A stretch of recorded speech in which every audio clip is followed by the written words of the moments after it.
안녕하세요. 경제의 놀자에서 ESG 관련 이슈를 전달해주게 된 산업부 박지은 기자입니다.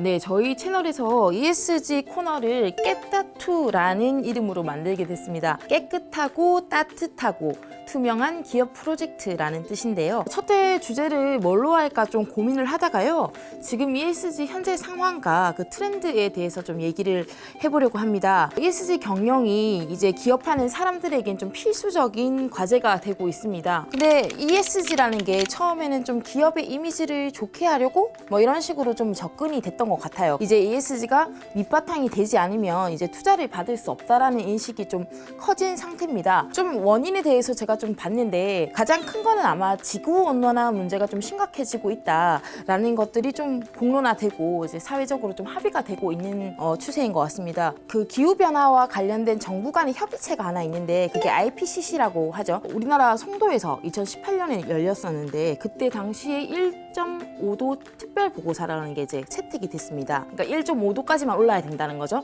그 이상은 안 된다. 이런 얘기가 나오면서 이제 지구 온난화를 막기 위한 탄소를 이제 감축시키는데 속도를 내야 된다라는 얘기들이 나온 겁니다. 지금 1.5도라는 건 사실 산업화 이후에 올랐던 기준으로 하고요. 지금 현재는 1.2도가 올라 있는 상태입니다. 그러니까 2030년까지 0.3도를 더 오르게 하면 안 되는 상황인 거죠. 그래서 그 당시 보고서에서는 그 2030년까지 지금 탄소를 한 45% 정도 감축해야 된다. 여기에 이제 코로나까지 퍼지면서 이제 환경에 대한 이슈가 좀 더 중요하게 됐는데요. 코로나가 우리가 일반적으로 박쥐 때문에 생겼다 이런 얘기를 많이 하잖아요. 근데 이 박쥐의 서식지가 지구온난화 때문에 점점 위로 올라오고 있다고 해요. 그래서 인간이 살고 있는데 박쥐들이 같이 사는 그런 지역들이 생기면서 바이러스가 인간에게 전파될 위험이 높아지게 된 거죠. 전 세계적으로 영향을 줄 수 있는 문제가 되고 있다는 걸 사실 코로나를 겪으면서 또 직면하게 된 측면도 있습니다. 부산에서 열렸던 기후 산업 박람회에서 있었던 얘기들이 좀 인상 깊어서 오늘 그 얘기를 해드리려고 하고요. ESG와 관련된 세미나들이 열렸는데요. 이 ESG가 단순히 이제 유행은 아니겠구나. 이게 진짜 중요한 장기적인 트렌드겠구나라는 생각을 다시 한번 좀 정리하게 되는 시간이었습니다.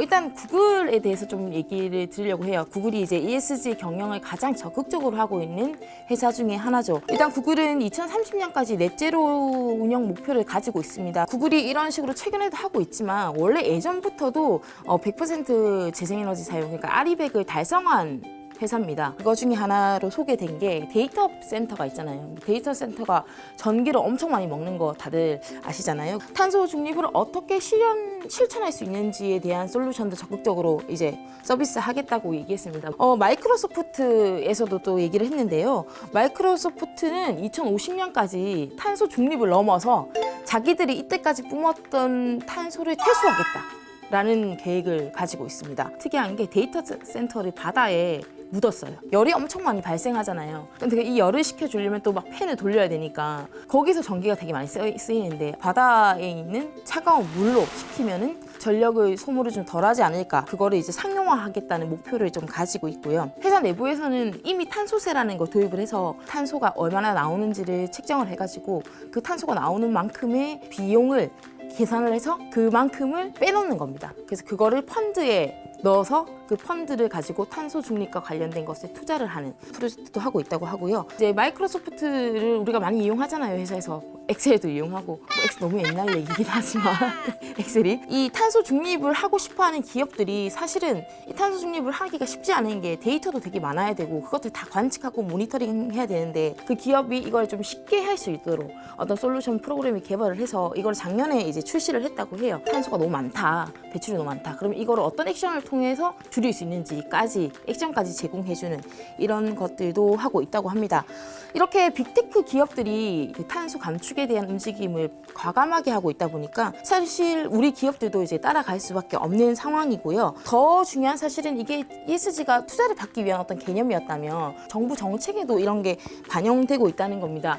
가장 우리가 예를 쉽게 들 수 있는 게 아마 탄소 국경세. 그 EU가 이제 탄소 국경세를 본격적으로 도입을 하죠. 올해 10월부터는 이제 시범 운영을 하고 그 시범 운영을 한 데이터를 기반으로 실제로 이제 세금을 부과하겠다라는 건데요. 근데 이제 문제는 EU만 혼자 이렇게 하는 게 아니라 미국도 마찬가지고 이런 법들을 도입한다고 합니다. 그래서 이런 규제들이 결국에는 ESG 경영의 한 축과 좀 맞닿아 있는 그런 차원이 되는 거죠.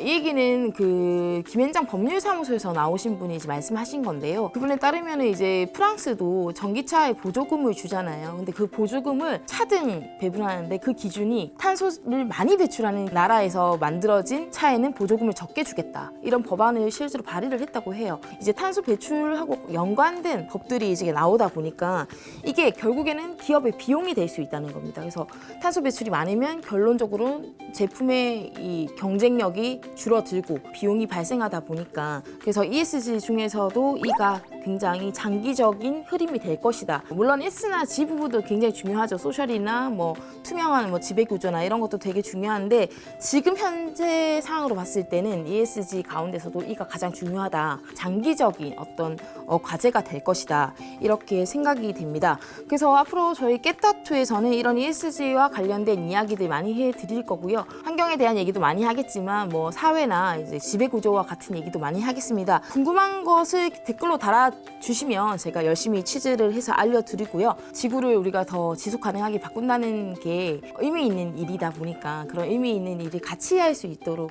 그런 방송이 되도록 하겠습니다. 감사합니다.